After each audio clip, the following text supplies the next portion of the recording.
on connaît beaucoup nos grands vignobles français à travers le monde, bien entendu en France, mais on connaît que les grands vignobles. Mais on ne connaît pas les petits vignobles. Et ces petits vignobles sont la richesse de la France, sont la richesse du grand vignoble. Et d'associer les deux, c'est-à-dire les grands vignobles, avec les petits. Parce que les grands vignobles sont connus, les autres ne sont pas connus. Mais par contre, ils ont chacun leur richesse. La richesse des grands vignobles, vous la connaissez, je n'ai pas besoin de l'expliquer. Mais la richesse des petits vignobles, c'est qu'ils ont double sens.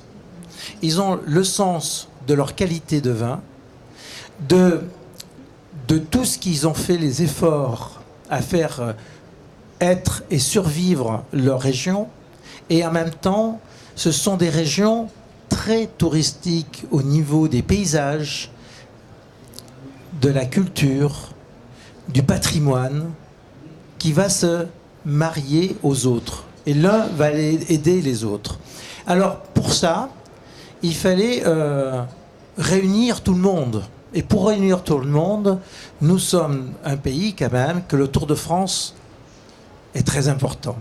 Et aujourd'hui, le Tour de France, quand on le regarde, bien entendu, le Tour de France sportif. Et il est aussi connu par ces images qu'on voit de là-haut, sur le patrimoine, sur le paysage, sur ces jardins, sur toutes ces valeurs qui ont ça. Et j'ai dit, pourquoi on n'a jamais uni tous ces vignobles? Et donc faire une route des vins. Mais la route des vins qui ne s'arrête pas à la Provence, qui ne s'arrête pas à la Bourgogne ou à l'Alsace ou à la Champagne. Non, mais de les relier ensemble pour qu'il y ait une synergie de tout le monde et qu'on puisse aller visiter cette France vers tout ça. Et donc ça a eu cette idée très forte. Et de mélanger aussi qui est le no-tourisme. Le no-tourisme qui était une grande valeur.